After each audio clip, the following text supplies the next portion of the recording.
Hello aspirants, welcome to Neomentas daily contemporary issues. So ఈరోజు contemporary ఇష్యూస్లో first topic, India world top milk producer. అంటే పాల ఉత్పత్తిలో మొట్టమొదటి టాప్ 1లో ఉంది. So India largest milk producer globally. ప్రపంచవ్యాప్తంగా వచ్చేటటువంటి పాల ఉత్పత్తిలో 24% వస్తుంది. కానీ కంగారు పడకండి, ఇది మన బర్రెలు ఎక్కువ పాలు ఇస్తున్నాయి కాబట్టి కాదు, మన దేశంలో ఎక్కువ బర్రెలు ఉన్నాయి కాబట్టి. అంటే ప్రొడక్షన్ ఎక్కువ, ప్రొడక్టివిటీ కాదు. గుర్తుపెట్టుకోండి. Point number 1. పాయింట్ నెంబర్ 2, మొత్తం ఎంత మిల్క్ ప్రొడక్షన్ ఉంది? 239 మిలియన్ మెట్రిక్ టన్నులు. మిలియన్ అంటే 10 లక్షలు. మిలియన్ మెట్రిక్ టన్నుల 239 మిలియన్ మెట్రిక్ టన్నుల ప్రొడక్షన్ ఉంది. 2030కి దీన్ని 300 చేయాలని అనుకుంటున్నారు. 2014 నుంచి సంవత్సరానికి 63% ఇంక్రీజ్ అవుతుంది. ఒక వ్యక్తికి ఒక రోజుకి, అంటే మన అందరం దేశంలో ఉన్న వ్యక్తులు అందరూ పాలు తాగితే ఒక వ్యక్తికి ఒక రోజుకి 471 గ్రాములు, అంటే అటు ఇటుగా 400 ml అని అనుకోండి సింపుల్గా. అంత మనకి పాల ఉత్పత్తి అనేటటువంటిది ఉంది పెర్ క్యాపిటా, అంటే తలసరి పాలు లభించేది. డైరీ సెక్టారు జీడిపికి, అంటే భారతదేశంలో ఉన్న మొత్తం 100% జీడిపికి కేవలం పాల ఉత్పత్తి నుంచి, డైరీ సెక్టార్ నుంచి మనకు వచ్చేది 4.5% జీడిపి.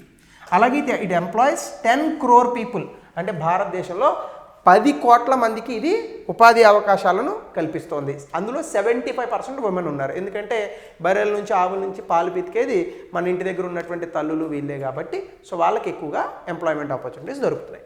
రాష్ట్రీయ గోకుల్ మిషన్ అని ఒక దాన్ని తీసుకొచ్చాం 2014లో. మిల్క్ ప్రొడక్షన్ ఎక్కువగా పెంచడానికి ఇది చాలా ఉపయోగపడింది. అలాగే క్యాటిల్ బ్రీడింగ్కి సంబంధించి కూడా నేను గతంలో దీనికి సంబంధించి క్యాటిల్ బ్రీడింగ్కి ఒక టాపిక్ కూడా చెప్పాను మీకు. అలాగే ఇనిషియేటివ్స్ దీనికి సంబంధించి మనం కొన్ని తీసుకున్నాం. ఇండిజినస్ బ్రీడ్ కన్జర్వేషన్, అంటే భారతదేశంలోనే ఉన్నటువంటి కొన్ని మనకు బ్రీడ్స్ ఉన్నాయి.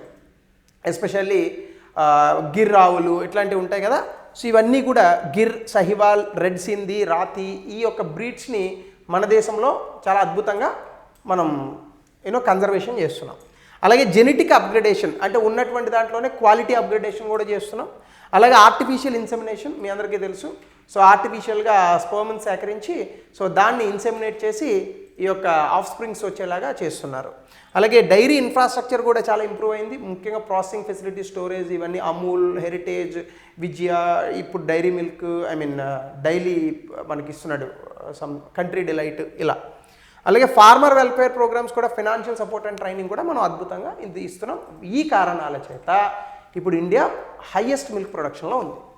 అలాగే ఛాలెంజెస్ కూడా ఉన్నాయి. అదేంటంటే లో ప్రొడక్టివిటీ, అంటే భారతదేశంలో ఉన్నటువంటి ఆవులు, బర్రెలు తక్కువ మోతాదులో పాలిస్తున్నాయి. దీన్ని ఇంకా పెంచగలిగితే ప్రపంచంలో ఇంకా బెటర్గా మనం చేయగలుగుతాం. అలాగే కొన్ని డిసీజెస్ కూడా వస్తున్నాయి, ముఖ్యంగా ఫుట్ అండ్ మౌత్ డిసీజ్. ఎన్ని టీకాలు వేస్తున్నా కూడా అది ఇంకా స్ప్రెడ్ అవుతూనే ఉంది.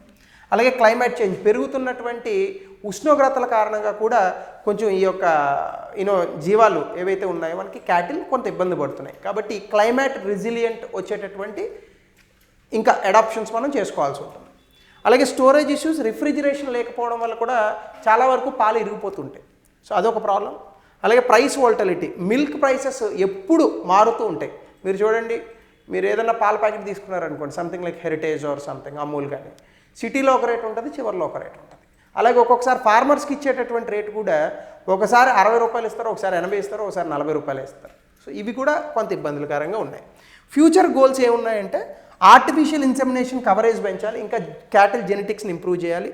అలాగే డైరీ కోఆపరేటివ్స్, సహకార రంగం అనేటటువంటి దాన్ని ఇంకా ప్రైవేట్ సెక్టర్ పార్టిసిపేషన్తో ఇంకా బెటర్ కంపెనీస్ రావాలి. అలాగే డిసీజ్ కంట్రోల్ను కూడా, అంటే వ్యాక్సినేషన్ ప్రోగ్రామ్స్, టీకాలు వేసేటటువంటి ప్రోగ్రామ్స్ ఇంకా పెంచాలి. అలాగే క్లైమేట్ రెసిలియంట్ డైరీ ఫార్మింగ్ అనేటటువంటి దాన్ని తీసుకురావాలి. దాంతోపాటుగా డైరీ ఎక్స్పోర్ట్స్ ఏవైతే ఉన్నాయో వీటిని కూడా మనము ఇంకా బెటర్గా చేస్తే ఇండియా గ్లోబల్ సప్లయర్గా ఇంకా బెటర్ ప్లేస్ని సాధించేటటువంటి అవకాశం ఉంటుంది. సెకండ్ టాపిక్ వచ్చేసి జేమ్స్ వెబ్ టెలిస్కోప్ ఒక కొత్త నక్షత్రం ఏర్పడ్డాన్ని రికార్డ్ చేసింది. ఇగో ఇట్లా సాధారణంగా మనకి నక్షత్రాలు ఏర్పడడం అనేటటువంటిది చాలా సుదూరమైనటువంటి ప్రాంతాల్లో జరుగుతుంది. సుదూరం అంటే అది ఎప్పటికీ మనం అక్కడ పోలేం. అలాంటి ఒక అద్భుతమైనటువంటి ఖగోళ అంశాన్ని రికార్డ్ చేసింది. సో దీనివల్ల మనము మన సూర్యుడి ఆవిర్భావం, అలాగే అసలు ఈ యొక్క మొత్తం గెలాక్సీలో, అలాగే యూనివర్స్లో అసలు ఈ భూమి ఎట్లా ఏర్పడింది, మానవాళి ఎట్లా వచ్చింది. నేను ఈ మధ్యకాలంలో కొటేషన్ చదివాను.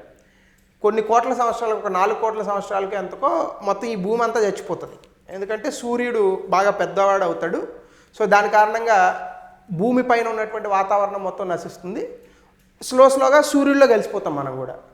సో అసలు మనకు చరిత్ర ఉందని, భూమి ఉందని, భూమి మీద మనుషులు పుట్టారని, వాళ్ళకు టెక్నాలజీ ఉందని, ఇంకో నాలంటి ఇట్లా క్లాస్ చెప్పాడని, ఇట్లాంటివి ఏవైతే ఉన్నాయో ఇవన్నీ అసలు ఎగ్జిస్ట్ అయినట్టే ప్రపంచానికి తెలియదు. ప్రపంచానికి కాదు, అసలు మొత్తం కాస్మోస్లోనే ఉండదు. అరే దీనికే మనం ఇంత కష్టపడుతున్నాం అనే ఒక వైరాగ్యం కూడా వచ్చింది. సో మీరు చూస్తే ఇట్లాంటి ఒక అద్భుతమైన ఖగోళపరమైన అంశాన్ని రికార్డ్ చేసింది James Webb telescope. So NASA and European space agency కొన్ని కాంపోజిట్ ఇమేజెస్, అంటే వాళ్ళు రికార్డ్ చేసిన ఇమేజ్ వేరు ఉంటుంది, సో దాన్ని వాళ్ళు కొంచెం బెటర్గా చేసి మనకి ఇస్తారనమాట.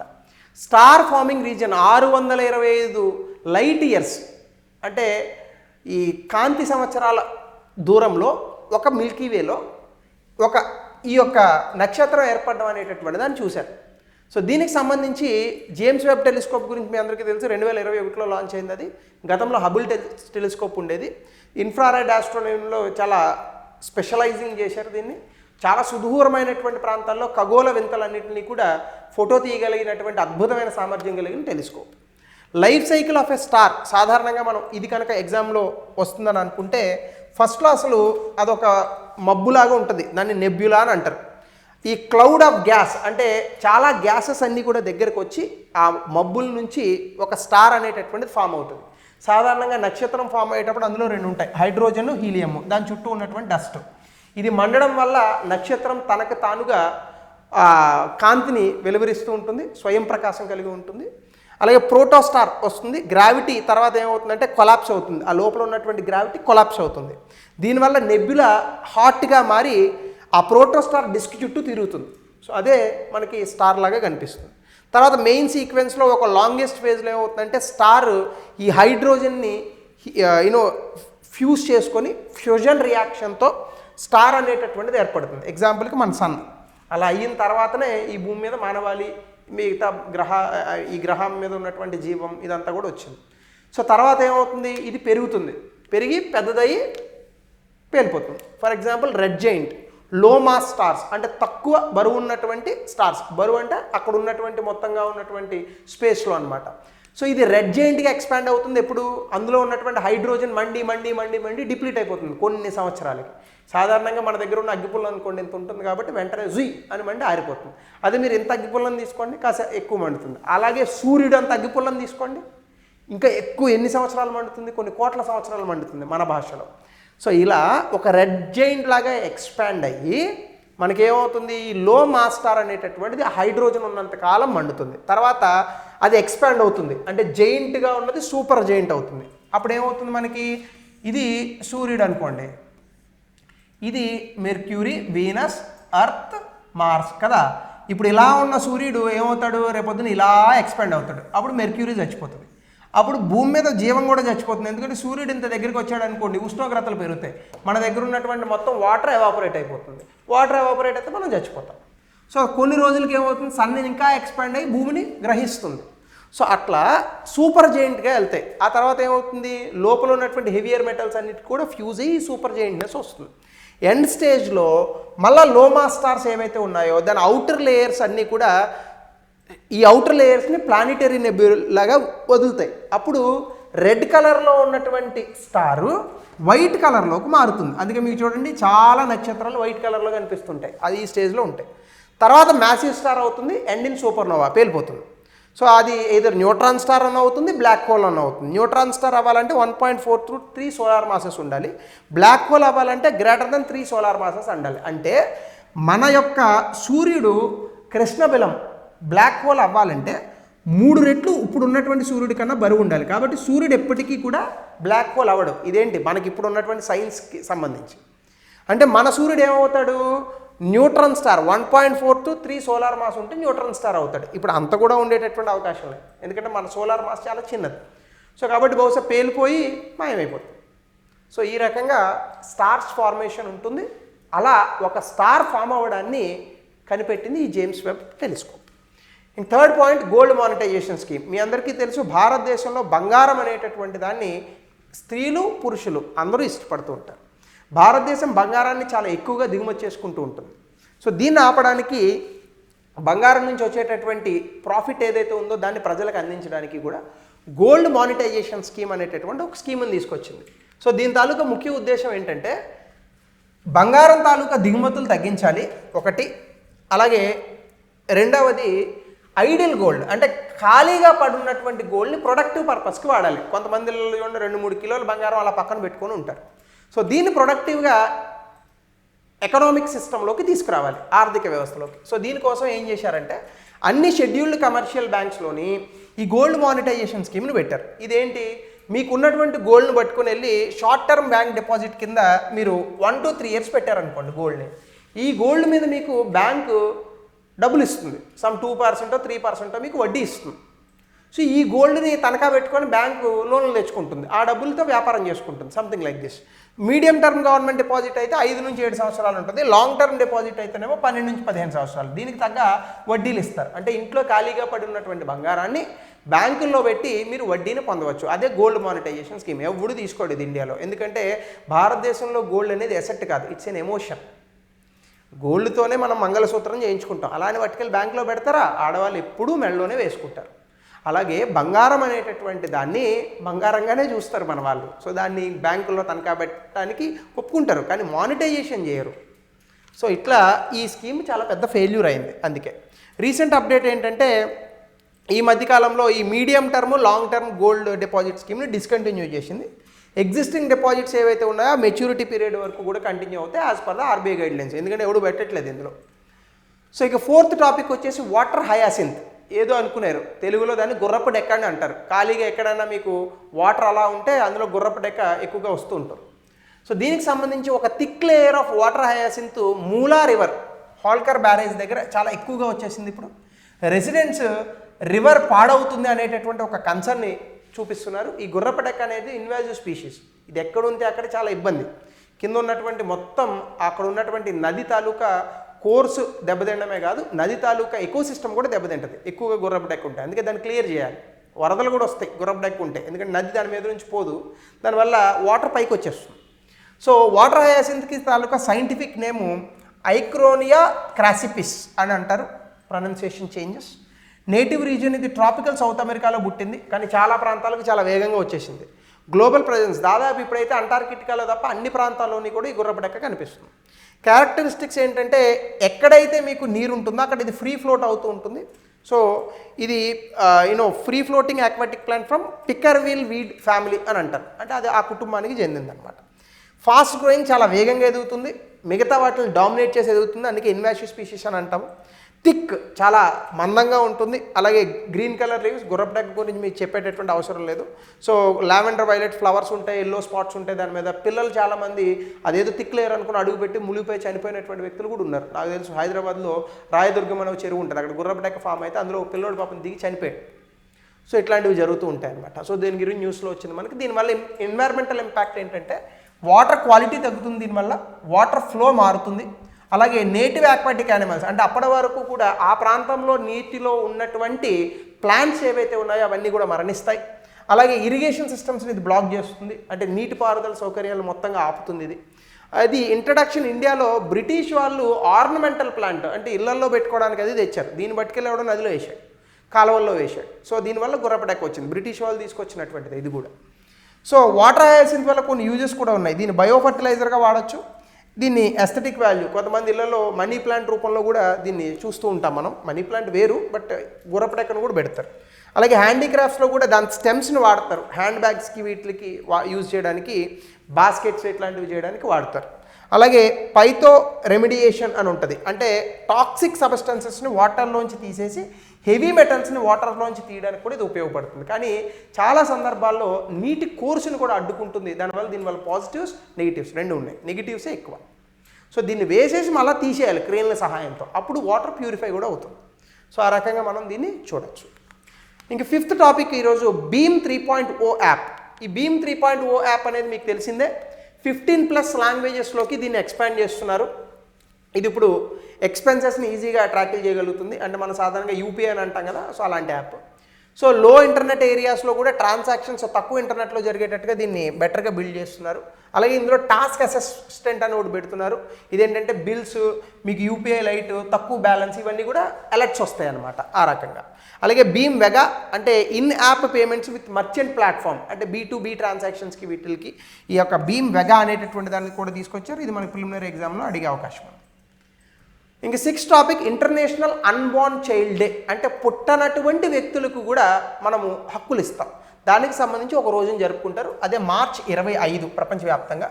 ఇదేంటంటే పుట్టేటటువంటి ప్రతి బిడ్డ ఒక అద్భుతమైనటువంటి సంపద, ఒక అద్భుతమైనటువంటి బహుమతి, ప్రీషియస్ గిఫ్ట్గా చూస్తుంది. ఎందుకంటే the future hope of humans, future hope of humans, the hope of humans is obviously because of our children. అంతే కదా, మనకి జీవితం మీద ఏదైనా ఆశ ఉంటుందంటే పిల్లలు పుట్టినప్పుడు కలుగుతుంది డెఫినెట్గా. మా అబ్బాయి పుట్టినప్పుడు అయితే నాకు అనిపించింది. సో అందులో మన జెనెటిక్స్తోనే వస్తారు కాబట్టి, సో ఫ్యూచర్ ఎస్ మన తాలూకా ఫ్యూచర్ వీళ్ళే అనేటటువంటి భావన ఉంటుంది కదా మనకి. సో కాబట్టి ఈ పర్టికులర్ పుట్టనటువంటి పిల్లలకు కూడా హక్కులు ఇవ్వాలి అనేటటువంటి దాన్ని ప్రజల అవగాహన పెంచేందుకు ఈ అంతర్జాతీయ దినోత్సవాన్ని తీసుకొచ్చారు. దీని హిస్టరీ అండ్ సిగ్నిఫికెన్స్ చూస్తే పోప్ జాన్ పాల్ II దీన్ని ప్రమోట్ చేశాడు. అలాగే March 25th తీసుకున్నారు, 9 months బిఫోర్ ద క్రిస్మస్, ఇది బర్త్ ఆఫ్ జీసస్. అలాగే ఇది coincide with the feast of Annunciation అని ఉంటుంది. ఏంటంటే జీసస్ మదర్ మ్యారీ వూమ్లో వచ్చాడు, అప్పుడే పుట్టాడు ఆయన మదర్ వూమ్లో. సో ఆయన వచ్చినటువంటి కారణంగానే అన్బోర్న్ చైల్డ్ అయ్యాడు కాబట్టి దీనికి సింక్ అయ్యేలాగా పెట్టారు దీన్ని. అలాగే లీగల్ రైట్స్ ఏముంటాయంటే కాన్స్టిట్యూషన్కి సంబంధించి నో కాన్స్టిట్యూషనల్ రైట్స్, అంటే ఏ వ్యక్తి పుట్టకుండా అయితే రాజ్యాంగం మనకి ఇవ్వదు, కానీ దీనికి సంబంధించి లీగల్ ప్రొవిజన్స్ అయితే ఉన్నాయి, చట్టబద్ధమైనటువంటి నిబంధనలు అయితే ఉన్నాయి. అబార్షన్ లాస్కి సంబంధించి చాలా దేశాల్లో ప్రెగ్నెన్సీని టెర్మినేట్ చేయడం అసలు ఇల్లీగల్ చాలా వరకు. సో భారతదేశంలో ఒక పర్టికులర్ టైం వరకు ఇస్తారు, సమ్వేర్ అరౌండ్ 3 months వరకు ఇస్తారు. ఆ తర్వాత ఇన్ని వీక్స్ దాటితే మాత్రం ఆ ప్రెగ్నెన్సీ టెర్మినేషన్ కూడా అబార్షన్ అంగీకరించరు. అలాగే ఫీటల్ రికగ్నిషన్, చాలామంది ఇంకా పుట్టక ముందే హార్ట్ బీట్ డిటెక్షన్స్ ఇవన్నీ ఉంటాయి కదా. లివింగ్ బీయింగ్ అని మనం ఎప్పుడు చూస్తామంటే సాధారణంగా ఎవరికైనా గర్భం వచ్చిన తర్వాత 21 రోజులకే గుండె శబ్దం వినిపిస్తుంది. అంటే 3 weeks to 4th week, అంటే 3x7 లేదా 4x7, 21 నుంచి 28 రోజుల్లో మనకి లోపల ఆ పిండం ఏర్పడినప్పుడు గుండె ఏర్పడుతుంది. ఫస్ట్ ఆ గుండె శబ్దం వినిపిస్తుంది. దాన్ని కూడా మనము ఫీటల్ని యాజ్ ఎ లీగల్ ఎంటిటీగా, మనం లీగల్ ఎంటిటీ అని అనకూడదు, లీగల్ రైట్స్ ఇస్తాం. సో అంటే ఆ హార్ట్ బీట్ వినిపిస్తేనే అసలు బిడ్డ కింద లెక్క. సో కాబట్టి Article 21 రైట్ టు లైఫ్ మాత్రం ఓన్లీ ఆఫ్టర్ బర్త్, పుట్టిన తర్వాత ఇది అప్లై అవుతుంది, కానీ లీగల్ రైట్స్ అయితే ఉన్నాయి. సో మదర్ రైట్స్ ఉంటాయి. అన్బార్న్ చైల్డ్కి సంబంధించి మదర్కి చాలా వరకు కూడా ప్రియారిటీ ఉంటుంది. సో ఒకవేళ ఎవరైనా తల్లులు వాళ్ళు 3 months ముందే అబార్షన్ చేయించుకోవాలనుకుంటే ఇట్ ఈస్ అలౌడ్. అలాగే property rights of unborn child, Hindu succession act ప్రకారం కొన్ని ఇన్హెరెన్స్ రైట్స్ ఉంటాయి. అంటే ఫర్ ఎగ్జాంపుల్ మన తాత ముత్తాతలు చేసేవాళ్ళు, ఇది పుట్టబోయేటటువంటి బిడ్డకు కూడా మనం ప్రాపర్టీని రాయొచ్చు, అదే హిందూ సక్సెషన్ యాక్ట్. అలాగే ట్రాన్స్ఫర్ ఆఫ్ ప్రాపర్టీకి సంబంధించి కూడా ఒక యాక్ట్ ఉంది, Section 13. ప్రాపర్టీ అన్బోర్న్ చైల్డ్కి ట్రస్టీ మేనేజ్మెంట్ ద్వారా ఇవ్వచ్చు. అంటే ఇప్పుడు పుట్టనటువంటి బిడ్డ ఉన్నాడు, పుట్టిన తర్వాత పాపో బాబో ఎవరో ఒకళ్ళు 18 సంవత్సరాలు నిండిన తర్వాత అతనికి ఆస్తి వచ్చింది లేదా ఆమెకు ఆస్తి వచ్చిందని రాయొచ్చు. అలాగే పోస్ట్ బర్త్ ఇన్హెరిటెన్స్, చైల్డ్ లీగల్గా బర్త్ పుట్టిన తర్వాత ప్రాపర్టీ వచ్చేటట్టుగా కూడా రాయొచ్చు. అంటే ఆ బిడ్డ జన్మించినటువంటి తర్వాత ఆ యొక్క తాతగారో నాన్నమ్మో అమ్మమ్మో రాసినటువంటి ప్రాపర్టీ వాళ్ళకి వెళ్తుంది అని చెప్పేసి. అలాగే miscarriage and property, if A miscarriage occurs next Born child కూడా ఆ ప్రాపర్టీని ఇన్హెరిట్ చేసుకోవచ్చు, లేదా ఆ ప్రాపర్టీ విత్ మదర్తోనే ఉంటుంది. సో ఈ రకంగా మనకు అనేక రకాలైనటువంటి చట్టాలు ఉన్నాయి. అయితే ప్రెగ్నెంట్ ఉమెన్కి సంబంధించి మనకు కొన్ని లీగల్ ప్రొటెక్షన్స్ కూడా ఉన్నాయి. Death penalty protection, pregnant women cannot be executed. అంటే ఇప్పుడు ఎవరికైనా ఉరిశిక్ష పడింది, ఆవిడ గర్భవతి, ఆవిడని ఉరి తీయడానికి లేదు, ఆవిడ సెంటెన్స్ని సస్పెండ్ చేస్తారు లేదా లైఫ్ ఇంప్రిజన్మెంట్కి మారుస్తారు. అలాగే ఇండియన్ పీనల్ కోడ్లో సెక్షన్ 312, 316 నుంచి criminalises actions that prevent a child from being born alive or cause fatal death. అంటే క్రిమినలైజెస్ యాక్షన్స్ అంటే ఎవరైనా కనుక ఒక బిడ్డ పుట్టకుండా లేదా గర్భాన్ని చంపివేసేటటువంటి ప్రయత్నాలు చేస్తే వాళ్ళని నేరంగా పరిగణిస్తారు, నేరస్తులుగా పరిగణిస్తారు. ఏంటది? సెక్షన్ 312 నుంచి 316. అలాగే లిమిటేషన్ యాక్ట్ సెక్షన్ 6 ప్రకారం అన్బోర్న్ చైల్డ్ని మైనర్గా రికగ్నైజ్ చేస్తుంది. సో వీళ్ళకి చట్టబద్ధమైనటువంటి హక్కులు కూడా ఉంటాయి, సేఫ్ గార్డ్స్. అలాగే సెక్స్ డిటర్మినేషన్ కూడా మనకు ఒక చట్టం ఉంది, సెక్స్ డిటర్మినేషన్ ప్రివెన్షన్ యాక్ట్. అంటే పుట్టక ముందే మగబిడ్డ ఆడబిడ్డ అని చెప్పడానికి లేదు. అలాగే స్ట్రిక్ట్ పెనాల్టీస్ ఉన్నాయి. జెండర్ ఈక్వాలిటీని ఇక్కడ తీసుకొచ్చి చేశారు, కానీ చాలామంది దీన్ని మిస్యూజ్ చేస్తున్నారు. సో ఈ రకంగా మనం ఈరోజు important topics from PIB and news paper. Again the rest of the topics again we'll meet in the next session. Only content, nothing else. Thank you. Have a nice day.